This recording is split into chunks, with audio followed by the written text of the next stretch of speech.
गीता के 2000 वर्ष बाद तक धर्म के नाम पर संप्रदाय नहीं बने थे, इसीलिए गीता मजहब मुक्त है। उस समय विश्व मनीषा में एक ही शास्त्र गूंज रहा था, उपनिषद सार गीता, मोक्ष और समृद्धि का स्रोत गीता। शास्त्र पढ़ने की अपेक्षा उसका श्रवण अधिक लाभदायक है, क्योंकि उच्चारण की शुद्धता इत्यादि में एकाग्रता बंट जाती है। इसीलिए सरल भाषा में रूपांतरित यथार्थ गीता के ये कैसेट आपकी सेवा में प्रस्तुत हैं। इनके श्रवण से बच्चे बच्चे में, पास पड़ोस में परमात्मा के शुभ संस्कारों का संचार होगा। आपके घर आंगन का वायुमंडल भी तपोभूमि सा सुरभित हो उठेगा।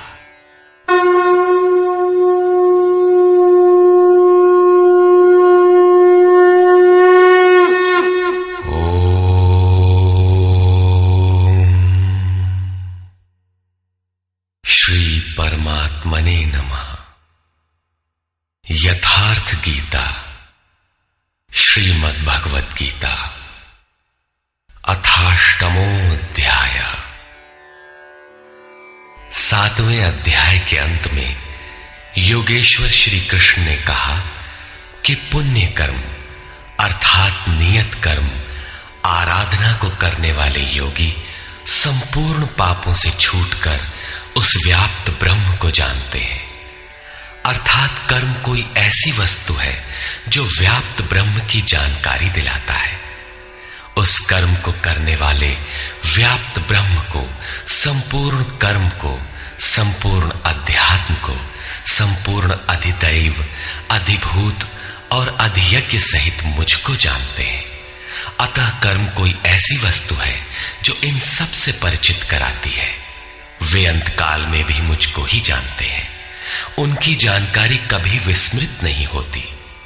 इस पर अर्जुन ने इस अध्याय के प्रारंभ में ही उन्हीं शब्दों को दोहराते हुए प्रश्न रखा। अर्जुन उवाच।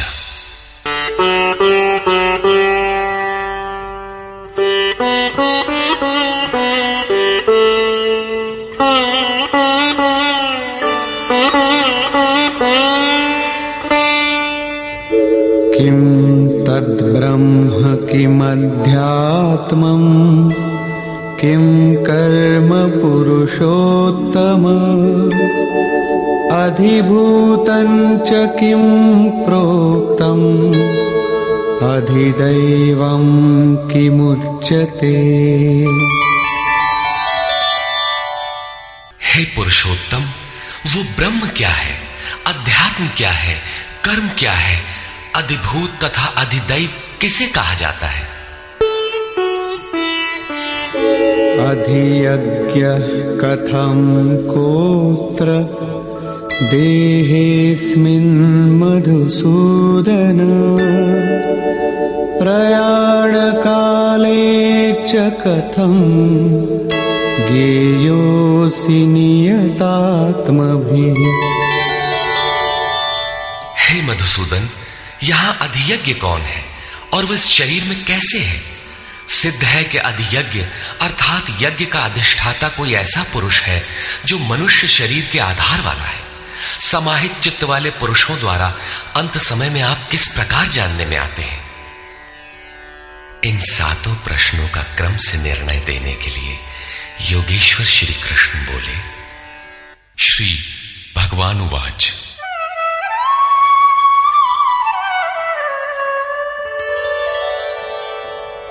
अक्षरं ब्रह्म परमं स्वभावोऽध्यात्ममुच्यते भूतभावोद्भवकरो विसर्गः कर्म संज्ञितः। अक्षरम ब्रह्म परमम, जो अक्षय है, जिसका क्षय नहीं होता, वही परम ब्रह्म है। स्वभावः अध्यात्मम उच्यते, स्वयं में स्थिर भाव ही अध्यात्म अर्थात आत्मा का आधिपत्य है। इससे पहले सभी माया के आधिपत्य में रहते हैं, किंतु जब स्वभाव अर्थात स्वरूप में स्थिर भाव अर्थात स्वयं में स्थिर भाव मिल जाता है तो आत्मा का ही आधिपत्य उसमें प्रवाहित हो जाता है। यही अध्यात्म है, अध्यात्म की पराकाष्ठा है।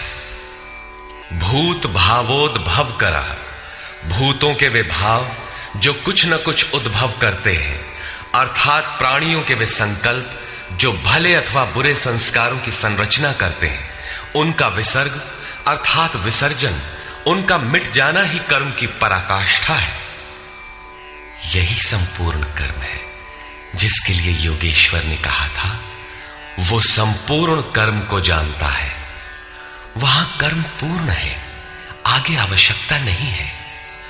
नियत कर्म, इस अवस्था में जबकि भूतों के वे भाव जो कुछ न कुछ रचते हैं, भले अथवा बुरे संस्कार संग्रह करते हैं, बनाते हैं, वे जब सर्वथा शांत हो जाएं, यही कर्म की संपूर्णता है।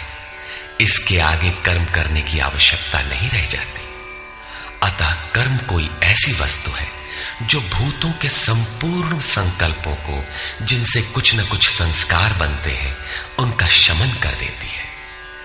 कर्म का अर्थ है आराधना, चिंतन, जो यज्ञ में है।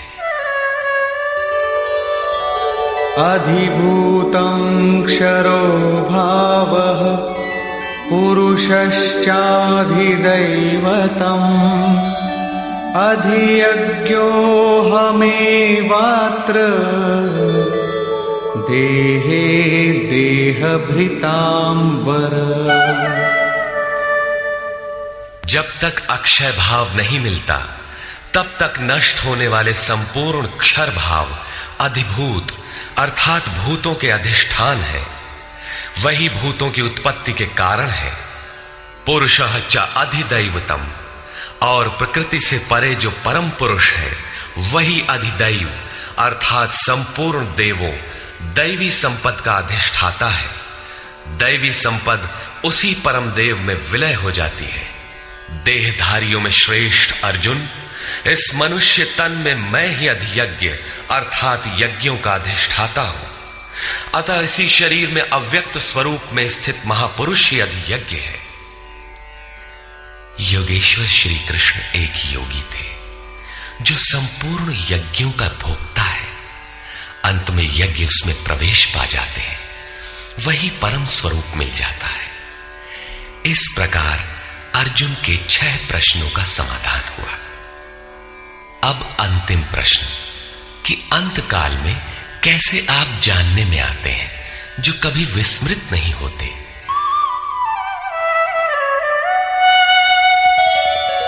अंतकाले च मामेव स्मरन् मुक्त्वा कलेवरम् यः प्रयाति समद्भावम् याति नास्त्यत्र संशयः।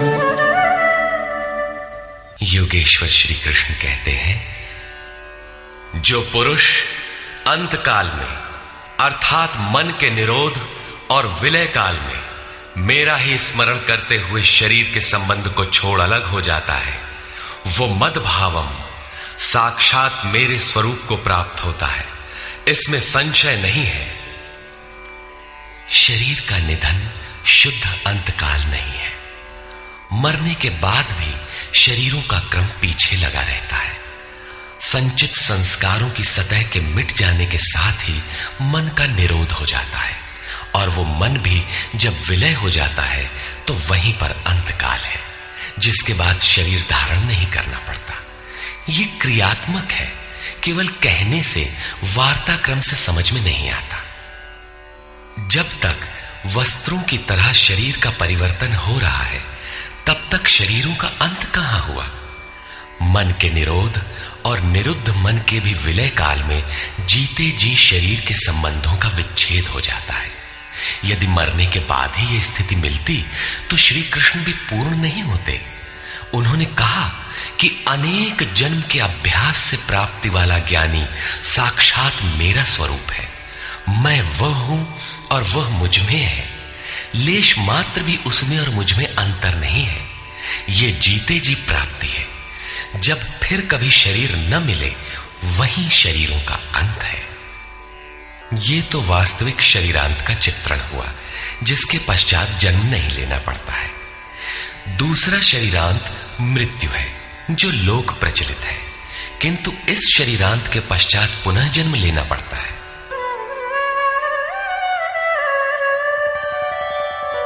यं यं वापि स्मरन् भावं त्यजत्यन्ते कलेवरम् तं तमेवैति कौन्तेय सदा तद्भावभावितः। कौन्तेय, मृत्यु के समय मनुष्य जिस भी भाव को स्मरण करता हुआ शरीर को त्यागता है, उसको ही प्राप्त होता है। तब तो बड़ा सस्ता सौदा है। आजीवन मौज करें, मरने लगे तो भगवान का स्मरण कर लेंगे। किंतु श्री कृष्ण कहते हैं ऐसा होता नहीं। सदा तद्भाव भावितः, उस ही भाव का चिंतन कर पाता है जैसा जीवन भर किया है। वही विचार बरबस आ जाता है जिसका जीवन भर अभ्यास किया गया है, अन्यथा नहीं हो पाता। तस्मात् सर्वेषु कालेषु मामनुस्मर युध्य च मय्यर्पितमनो बुद्धिः मामे वैश्यस्य संशयम्। इसलिए अर्जुन, तू हर समय मेरा स्मरण कर और युद्ध कर। मुझ में अर्पित मन और बुद्धि से युक्त होकर तो निसंदेह मुझे ही प्राप्त होगा। निरंतर चिंतन और युद्ध एक साथ कैसे संभव है? हो सकता है कि निरंतर चिंतन और युद्ध का यही स्वरूप हो कि जय कन्हैया लाल की, जय भगवान की कहते रहें और बाण चलाते रहें। किंतु स्मरण का स्वरूप अगले श्लोक में स्पष्ट करते हुए योगेश्वर कहते हैं,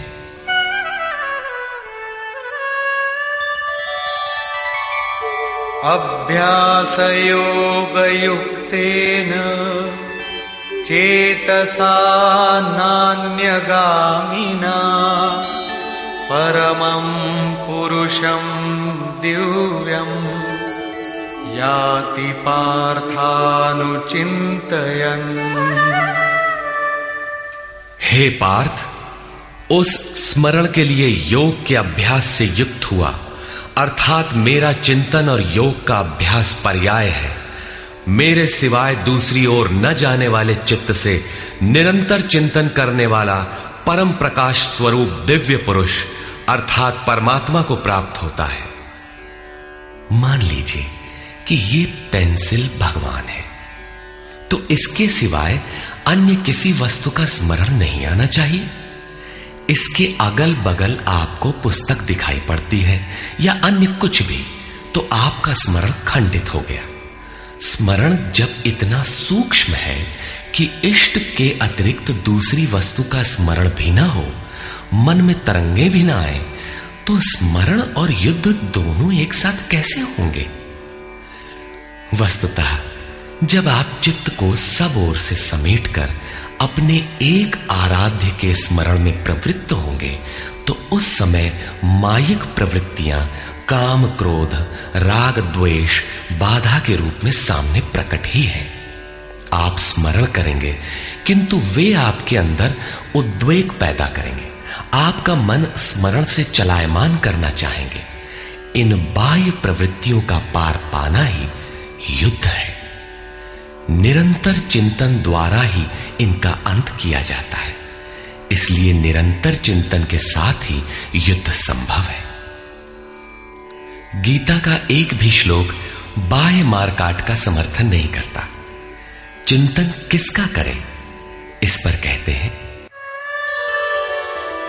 कविं पुराणमनुशासितारम् अणोरणीयां समनुस्मरेद्यः सर्वस्य धातारमचिन्त्य रूपम् आदित्यवर्णं तमस परस्तात्। उस युद्ध के साथ वो पुरुष सर्वज्ञ, अनादि, सबके नियंता, सूक्ष्म से भी अति सूक्ष्म, सबके धारण पोषण करने वाले किंतु अचिंत्य, अर्थात जब तक चित्त और चित्त की लहर है तब तक वो दिखाई नहीं देता। चित्त के निरोध और विलय काल में ही जो विदित होता है, नित्य प्रकाश स्वरूप और अविद्या से परे उस परमात्मा का स्मरण करता है। पीछे बताया मेरा चिंतन करता है, यहां कहते हैं परमात्मा का। अतः उस परमात्मा के चिंतन अर्थात ध्यान का माध्यम तत्व स्थित महापुरुष है। इसी क्रम में प्रयाण काले मनसाचलेन भक्त्या युक्तो योग बलेन चैव भ्रुवोर्मध्ये प्राणमावेश्य सम्यक् सतं परं पुरुषमुपैति दिव्यम्। जो निरंतर उस परमात्मा का स्मरण करता है वो भक्ति युक्त पुरुष प्रयाण काले, मन के विलीन अवस्था काल में योग बल से अर्थात उसी नियत कर्म के आचरण द्वारा भ्रिकुटी के मध्य में प्राण को भली प्रकार स्थापित करके अर्थात प्राण अपान को भली प्रकार सम करके न अंदर से उद्वेग पैदा हो न बाह्य संकल्प कोई लेने वाला हो, सत रज तम भली प्रकार शांत हो, सुरत इष्ट में ही स्थित हो, उस काल में वो अचल मन अर्थात स्थिर बुद्धि वाला पुरुष उस दिव्य पुरुष परमात्मा को प्राप्त होता है। सतत स्मरणीय है कि उसी एक परमात्मा की प्राप्ति का विधान योग है। उसके लिए नियत क्रिया का आचरण ही योग क्रिया है, जिसका सविस्तार वर्णन योगेश्वर ने 4वें व 6वें अध्याय में किया है। अभी उन्होंने कहा निरंतर मेरा ही स्मरण कर। कैसे करें? तो इसी योग धारणा में स्थिर रहते हुए करना है। ऐसा करने वाला दिव्य पुरुष को ही प्राप्त होता है, जो कभी विस्मृत नहीं होता। यहां इस प्रश्न का समाधान हुआ कि आप प्रयाण काल में किस प्रकार जानने में आते हैं। पाने योग्य पद का चित्रण देखें जो गीता में स्थान स्थान पर आया है। यदक्षरं वेदविदो वदन्ति विशन्ति यद्यतयो वीतरागाः यदिच्छन्तो ब्रह्मचर्यं चरन्ति तत्ते पदं संग्रहेण प्रवक्ष्ये। वेदविद अर्थात अविदित तत्व को प्रत्यक्ष जानने वाले लोग जिस परम पद को अक्षरम अक्षय कहते हैं, वीतराग महात्मा जिसमें प्रवेश के लिए यत्नशील रहते हैं, जिस परम पद को चाहने वाले ब्रह्मचर्य का पालन करते हैं। ब्रह्मचर्य का अर्थ जननेन्द्रिय मात्र का निरोध नहीं, बल्कि ब्रह्म आचरति सब ब्रह्मचारी, बाह्य स्पर्शों को मन से त्याग कर ब्रह्म का निरंतर चिंतन स्मरण ही ब्रह्मचर्य है। जो ब्रह्म का दर्शन करा उसी में स्थान दिला शांत हो जाता है। इस आचरण से इंद्रिय संयम ही नहीं बल्कि सकलेंद्रिय संयम स्वतः हो जाता है। इस प्रकार जो ब्रह्मचर्य का आचरण करते हैं, जो हृदय में संग्रह करने योग्य है, धारण करने योग्य है, उस पद को मैं तेरे लिए कहूंगा। वो पद है क्या? कैसे पाया जाता है? इस पर योगेश्वर श्री कृष्ण कहते हैं, सर्वद्वाराणि संयम्य मनोहृदि निरुध्य च मूर्ध्याधायात्मनः प्राणम् आस्थितो योगधारणा। सब इंद्रियों के दरवाजों को रोककर अर्थात वासनाओं से अलग रहकर मन को हृदय में स्थित करके ध्यान हृदय में ही धरा जाता है, बाहर नहीं। पूजा बाहर नहीं होती। और प्राण अर्थात अंतःकरण के व्यापार को मस्तिष्क में निरोध कर योग धारणा में स्थित होकर योग को धारण किए रहना है, दूसरा तरीका नहीं है। इस प्रकार स्थित होकर ओमित्येकाक्षरं ब्रह्म व्याहरन् मामनुस्मरन् यः प्रयाति त्यजन् देहं स याति परमां गतिम्। जो पुरुष ओम इति ओम इतना ही जो अक्षय ब्रह्म का परिचायक है, उसका जाप तथा मेरा स्मरण करता हुआ शरीर का त्याग कर जाता है, वो पुरुष परम गति को प्राप्त होता है। श्री कृष्ण एक योगेश्वर परम तत्व में स्थित महापुरुष सद्गुरु थे। योगेश्वर श्री कृष्ण ने बताया कि ओम अक्षय ब्रह्म का परिचायक है, तू उसका जप कर और ध्यान मेरा कर। प्राप्ति के हर महापुरुष का नाम वही होता है जिसे वो प्राप्त है, इसलिए नाम ओम का बताया और रूप अपना। योगेश्वर ने कृष्ण कृष्ण जपने का निर्देश नहीं दिया। कालांतर में भावुकों ने उनका भी नाम जपना आरंभ कर दिया और अपनी श्रद्धा के अनुसार उसका फल भी पाते हैं। जैसा कि मनुष्य की श्रद्धा जहां टिक जाती है, वहां मैं ही उसकी श्रद्धा को पुष्ट करता तथा मैं ही फल का विधान भी करता हूं। श्री कृष्ण ओम पर बल देते हैं। ओहम स ओम, अर्थात वो सत्ता मेरे भीतर है। ये ओम भी उस परम सत्ता का परिचय देकर शांत हो जाता है।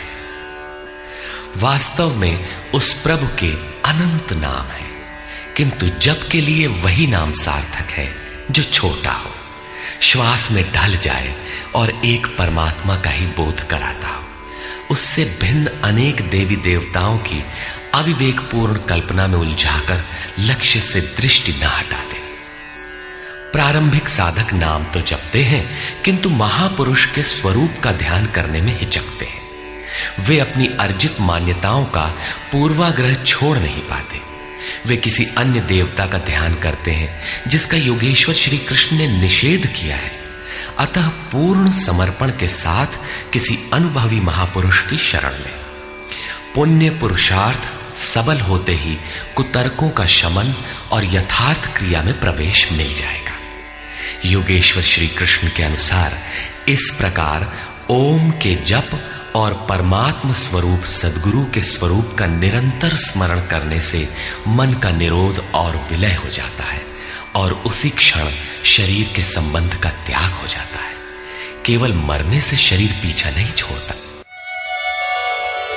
अनन्यचेता सततम यो मां स्मरति नित्यशः तस्याहं सुलभः पार्थ नित्ययुक्तस्य योगिनः।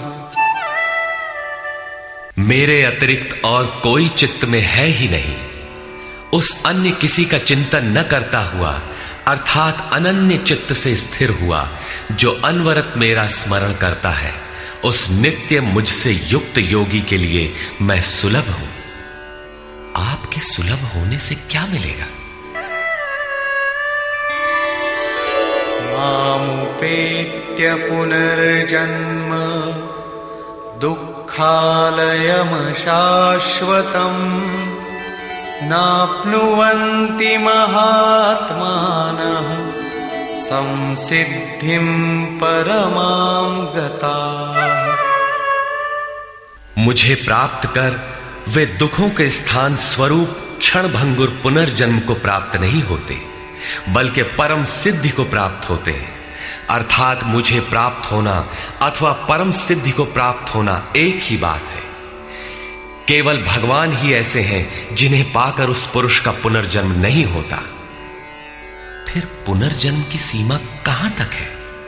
आब्रह्म भुवनाल्लोकाः पुनरावर्तिनोऽर्जुन मामुपेत्य तु कौन्तेय पुनर्जन्म न विद्यते। अर्जुन, ब्रह्मा से लेकर कीट पतंगादि सभी लोग पुनरावर्ती हैं, जन्म लेने और मरने तथा पुनः पुनः इसी क्रम में चलने वाले हैं। किंतु कौन्तेय, मुझे प्राप्त होकर उस पुरुष का पुनर्जन्म नहीं होता। धर्म ग्रंथों में लोक लोकांतरों की परिकल्पना ईश्वर पद की विभूतियों को बोध कराने के आंतरिक अनुभव या रूपक मात्र है। अंतरिक्ष में न तो कोई ऐसा गड्ढा है जहां कीड़े काटते हों और न ऐसे महल जिसे स्वर्ग कहा जाता हो। दैवी संपत्ति से युक्त पुरुष देवता और आसुरी संपत्ति से युक्त मनुष्य ही असुर है। श्री कृष्ण के ही सगे संबंधी कंस राक्षस और बाणासुर दैत्य थे। देव मानव तिर्यक योनियां ही विभिन्न लोक हैं। श्री कृष्ण के ही अनुसार ये जीवात्मा मन सहित पांचों इंद्रियों को लेकर जन्म जन्मांतर के संस्कारों के अनुरूप नया शरीर धारण कर लेता है। अमर कहे जाने वाले देवता भी मरण धर्मा है। क्षीणे पुण्ये मर्त्य लोकम विशन्ति। इससे बड़ी क्षति क्या होगी? वो देवतन ही किस काम का जिसमें संचित पुण्य भी समाप्त हो जाए। देवलोक, पशुलोक, कीट पतंगादि लोक भोगलोक मात्र है। केवल मनुष्य ही कर्मों का रचयिता है, जिसके द्वारा वो उस परम धाम तक को प्राप्त कर सकता है जहां से पुनरावर्तन नहीं होता। यथार्थ कर्म का आचरण करके मनुष्य देवता बन जाए, ब्रह्मा की स्थिति प्राप्त कर ले, किंतु वो पुनर्जन्म से तब तक नहीं बच सकता जब तक कि मन के निरोध और विलय के साथ परमात्मा का साक्षात्कार करके उसी परम भाव में स्थित न हो जाए।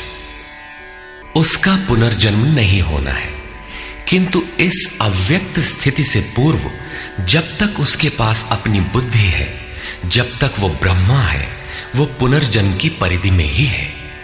इन्हीं तथ्यों पर प्रकाश डालते हुए योगेश्वर श्री कृष्ण कहते हैं, सहस्रयुग पर्यन्तम् अहर्यद् ब्रह्मणो विदुः रात्रिं युग सहस्रान्ताम् तेहोरात्रविदो जनाः। जो 1000 चतुर्युगों की ब्रह्मा की रात्रि और 1000 चतुर्युगों के उसके दिन को साक्षात जानते हैं, वे पुरुष समय के तत्व को यथार्थ जानते हैं। प्रस्तुत श्लोक में दिन और रात विद्या और अविद्या के रूपक हैं। ब्रह्म विद्या से संयुक्त बुद्धि ब्रह्मा की प्रवेशिका तथा ब्रह्म विद्वरिष्ठ बुद्धि ब्रह्मा की पराकाष्ठा है। विद्या से संयुक्त बुद्धि ही ब्रह्मा का दिन है। जब विद्या कार्यरत होती है उस समय योगी स्वरूप की ओर अग्रसर होता है। अंतःकरण की सहस्रों प्रवृत्तियों में ईश्वरीय प्रकाश का संचार हो उठता है। इस प्रकार अविद्या की रात्रि आने पर अंतःकरण की सहस्रों प्रवृत्तियों में माया का द्वंद्व प्रवाहित होता है। प्रकाश और अंधकार की यहीं तक सीमा है। इसके पश्चात न तो अविद्या रह जाती है और न विद्या ही। वो परम तत्व परमात्मा विदित हो जाता है। जो इसे तत्व से भली प्रकार जानते हैं वे योगी जन काल के तत्व को जानने वाले हैं कि कब अविद्या की रात होती है, कब विद्या का दिन आता है, काल का प्रभाव कहां तक है अथवा समय कहां तक पीछा करता है। प्रारंभिक मनीषी अंतःकरण को चित्त अथवा कभी कभी केवल बुद्धि कहकर संबोधित करते थे।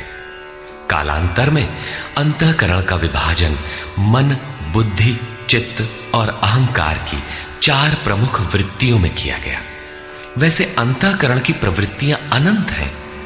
बुद्धि के अंतराल में ही अविद्या की रात्रि होती है और उसी बुद्धि में विद्या का दिन भी होता है। यही ब्रह्मा की रात्रि और दिन है। जगत रूपी रात्रि में सभी जीव अचेत पड़े हैं। प्रकृति में विचरण करती हुई उनकी बुद्धि उस प्रकाश स्वरूप को नहीं देख पाती, किंतु योग का आचरण करने वाले योगी इससे जग जाते हैं। वे स्वरूप की ओर बढ़ते हैं। जैसा कि गोस्वामी तुलसीदास ने रामचरितमानस में लिखा है, कबहु दिवस मह निबिड़तम, कबहुक प्रकट पतंग, बिन सई उपजई ज्ञान जिमि, पाई कुसंग सुसंग। विद्या से संयुक्त बुद्धि कुसंग पाकर अविद्या में परिणत हो जाती है। पुनः सुसंग से विद्या का संचार उसी बुद्धि में हो जाता है।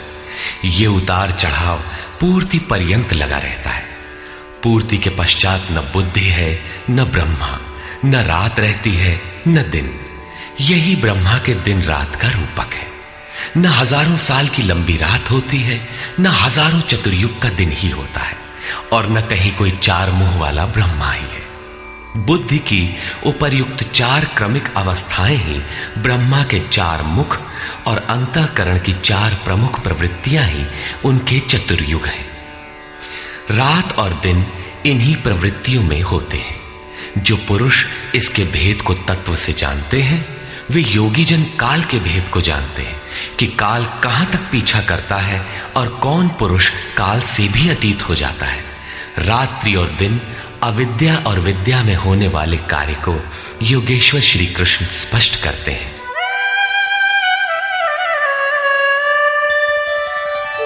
अव्यक्ताद्व्यक्तयः सर्वाः प्रभवन्त्यः रागमे, रात्र्यागमे प्रलीयन्ते, तत्रैवाव्यक्त संज्ञके।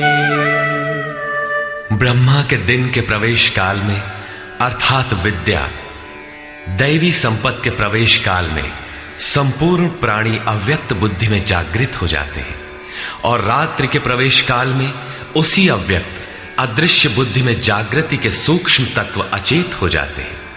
वे प्राणी अविद्या की रात्रि में स्वरूप को स्पष्ट देख नहीं पाते, किंतु उनका अस्तित्व रहता है। जागृत होने और अचेत होने का माध्यम यह बुद्धि है, जो सब में अव्यक्त रहती है, दृष्टिगोचर नहीं है। भूतग्रामः स एवायम्, भूत्वा भूत्वा प्रलीयते, रात्र्यागमे वश पार्थ, प्रभवत्यः रागमे। हे पार्थ, सब प्राणी इस प्रकार जागृत होकर, प्रकृति से विवश होकर अविद्या रूपी रात्रि के आने पर अचेत हो जाते हैं। वे नहीं देख पाते कि हमारा लक्ष्य क्या है। दिन के प्रवेश काल में वे पुनः जागृत हो जाते हैं। जब तक बुद्धि है तब तक इसके अंतराल में विद्या और अविद्या का क्रम चलता रहता है, तब तक वो साधक ही है। परस्तस्मात्तु भावोऽन्यो, व्यक्तो व्यक्तात् सनातनः, यः सः सर्वेषु भूतेषु नश्यत्सु न विनश्यति। एक तो ब्रह्मा अर्थात बुद्धि अव्यक्त है, इंद्रियों से दिखाई नहीं पड़ती, और इससे भी परे सनातन अव्यक्त भाव है, जो भूतों के नष्ट होने पर भी नष्ट नहीं होता। अर्थात विद्या में सचेत और अविद्या में अचेत, दिन में उत्पन्न और रात्रि में विलीन भावों वाले अव्यक्त ब्रह्मा के भी मिट जाने पर वो सनातन अव्यक्त भाव मिलता है, जो नष्ट नहीं होता। बुद्धि में होने वाले उक्त दोनों उतार चढ़ाव जब मिट जाते हैं, तब सनातन अव्यक्त भाव मिलता है, जो मेरा परम धाम है। जब सनातन अव्यक्त भाव प्राप्त हो गया तो बुद्धि भी उसी भाव में रंग जाती है, उसी भाव को धारण कर लेती है। इसलिए वो बुद्धि स्वयं तो मिट जाती है और उसके स्थान पर सनातन अव्यक्त भाव ही शेष बचता है। अव्यक्तोऽक्षर इत्युक्तः तमाहुः परमां गतिम्, यं प्राप्य न निवर्तन्ते, तद्धाम परमं मम। उस सनातन अव्यक्त भाव को अक्षर अर्थात अविनाशी कहा जाता है, उसी को परम गति कहते हैं। वही मेरा परम धाम है, जिसे प्राप्त होकर मनुष्य पीछे नहीं आते, उनका पुनर्जन्म नहीं होता। इस सनातन अव्यक्त भाव की प्राप्ति का विधान बताते हैं। पुरुष स पर पार्थ भक्त्या लभ्यस्त्वनन्यया यस्यान्तस्थानि भूतानि येन सर्वमिदं ततम्।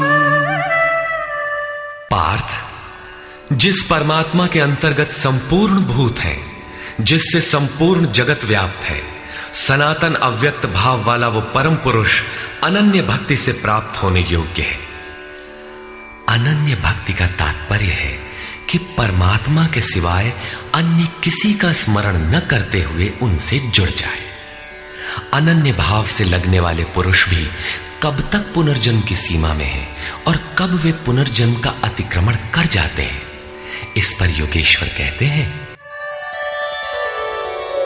यत्र काले त्वनावृत्तिम् आवृत्तिं चैव योगिनः प्रयाता यान्ति तं कालं वक्ष्यामि भरतर्षभ। हे अर्जुन, जिस काल में शरीर त्याग कर गए हुए योगी जन पुनर्जन्म को नहीं पाते और जिस काल में शरीर त्यागने पर पुनर्जन्म पाते हैं, मैं अब उस काल का वर्णन करता हूं।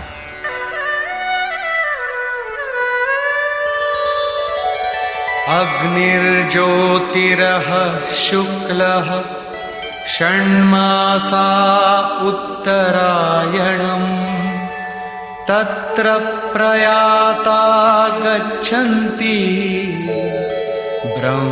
ब्रह्मविदो जनाः।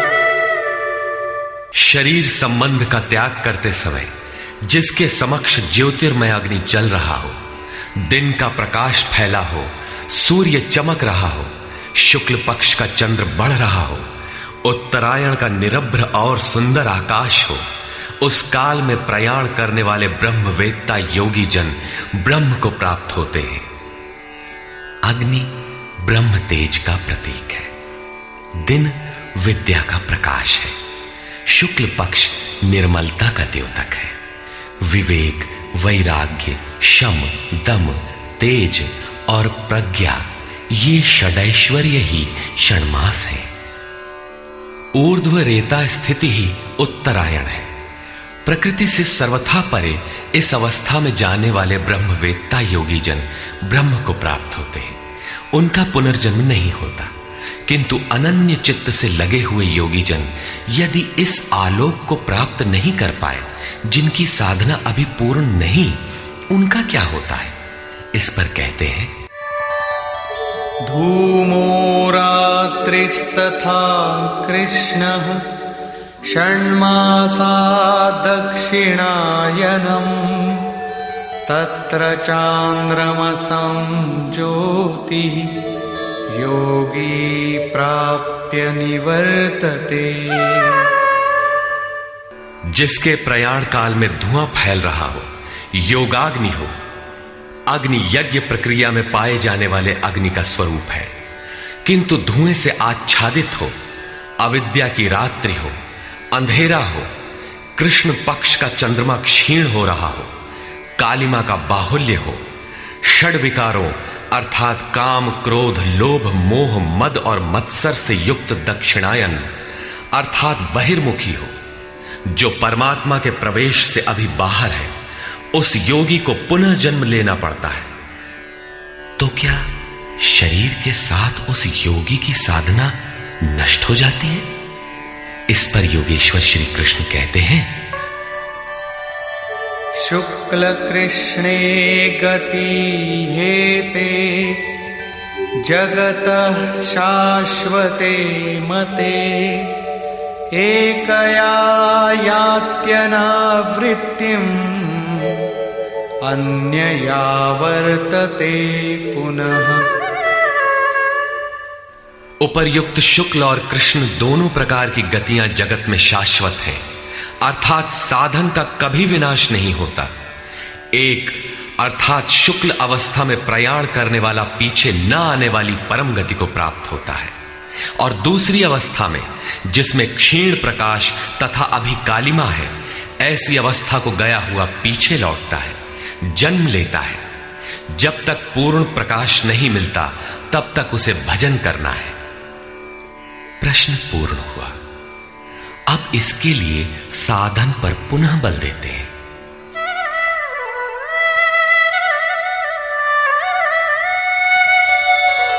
नैते श्रुति पार्थ जानन् योगी मुह्यति कश्चन तस्मात् सर्वेषु कालेषु योगयुक्तो भवार्जुन।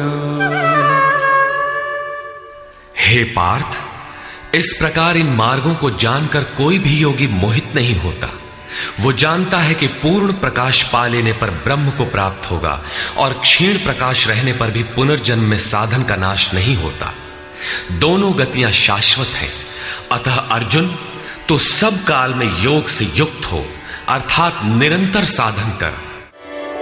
वेदेषु यज्ञेषु तपस्सु चैव दानेषु यत् पुण्यफलं प्रदिष्टम् अत्येति तत्सर्वमिदं विदित्वा योगी परं स्थानमुपैति चाद्यम्।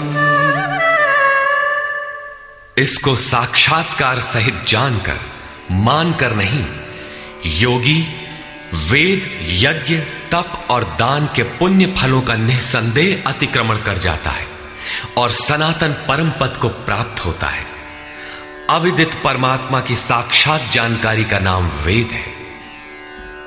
वो अविदित तत्व जब विदित हो ही गया तो अब कौन किसे जाने। अतः विदित होने के पश्चात वेदों से भी प्रयोजन समाप्त हो जाता है, क्योंकि जानने वाला भिन्न नहीं है। यज्ञ अर्थात आराधना की नियत क्रिया आवश्यक थी, किंतु जब वो तत्व विदित हो गया तो किसके लिए भजन करें। मन सहित इंद्रियों को लक्ष्य के अनुरूप तपाना तप है। लक्ष्य प्राप्त होने पर किसके लिए तप करें। मन, वचन और कर्म से सर्वतोभावेन समर्पण का नाम दान है। इन सब का पुण्य फल है परमात्मा की प्राप्ति। फल भी अब विलग नहीं है, अतः इन सब की अब आवश्यकता न रही। वो योगी यज्ञ, तप, दान इत्यादि के फल को भी पार कर जाता है। वो परम पद को प्राप्त होता है। निष्कर्ष, इस अध्याय में 5 प्रमुख बिंदुओं पर विचार किया गया, जिनमें सर्वप्रथम अध्याय 7 के अंत में योगेश्वर श्री कृष्ण द्वारा बीजारोपित प्रश्नों को स्पष्ट समझाने की जिज्ञासा से इस अध्याय के आरंभ में अर्जुन ने 7 प्रश्न किए कि भगवान, जिसे आपने कहा वह ब्रह्म क्या है, वह अध्यात्म क्या है, वह संपूर्ण कर्म क्या है, अधिदैव, अधिभूत और अधियज्ञ क्या है, और अंतकाल में आप किस प्रकार जानने में आते हैं कि कभी विस्मृत नहीं होते। योगेश्वर श्री कृष्ण ने बताया कि जिसका विनाश नहीं होता वही पर ब्रह्म है। स्वयं की उपलब्धि वाला परम भाव ही अध्यात्म है, जिससे जीव माया के आधिपत्य से निकलकर आत्मा के आधिपत्य में हो जाता है, वही अध्यात्म है। और भूतों के वे भाव जो शुभ अथवा अशुभ संस्कारों को उत्पन्न करते हैं, उन भावों का रुक जाना विसर्ग, मिट जाना ही कर्म की संपूर्णता है। इसके आगे कर्म करने की आवश्यकता नहीं रह जाती। अतः कर्म कोई ऐसी वस्तु है जो संस्कारों के उद्गम को ही मिटा देता है। इसी प्रकार क्षर भाव अधिभूत हैं, अर्थात नष्ट होने वाले ही भूतों को उत्पन्न करने में माध्यम है। वे ही भूतों के अधिष्ठाता हैं। परम पुरुष ही अधिदैव है, उसमें दैवी संपद विलीन होती है। इस शरीर में अधियज्ञ मैं ही हूं, अर्थात जिसमें यज्ञ विलय होते हैं वह मैं हूं। यज्ञ का अधिष्ठाता हूं, वह मेरे स्वरूप को ही प्राप्त होता है, अर्थात श्री कृष्ण एक योगी थे। अधियज्ञ कोई ऐसा पुरुष है जो इस शरीर में रहता है, बाहर नहीं। अंतिम प्रश्न कि अंत समय में आप किस प्रकार जानने में आते हैं। उन्होंने बताया कि जो मेरा निरंतर स्मरण करते हैं, मेरे सिवाय किसी दूसरे विषय वस्तु का चिंतन नहीं आने देते और ऐसा करते हुए शरीर का संबंध त्याग देते हैं, वे मेरे साक्षात स्वरूप को प्राप्त होते हैं, जिसे अंत में ही वही प्राप्त रहता है। शरीर की मृत्यु के साथ यह उपलब्धि होती हो ऐसी बात नहीं है। मरने पर ही मिलता तो श्री कृष्ण पूर्ण न होते। अनेक जन्मों में चलकर पाने वाला ज्ञानी उनका स्वरूप न होता। मन का सर्वथा निरोध और निरुद्ध मन का भी विलय ही अंतकाल है, जहां फिर शरीरों की उत्पत्ति का माध्यम शांत हो जाता है। उस समय वह परम भाव में प्रवेश पा जाता है, उसका पुनर्जन्म नहीं होता। इस प्राप्ति के लिए उन्होंने स्मरण का विधान बताया। अर्जुन, निरंतर मेरा स्मरण कर और युद्ध कर, दोनों एक साथ कैसे होंगे?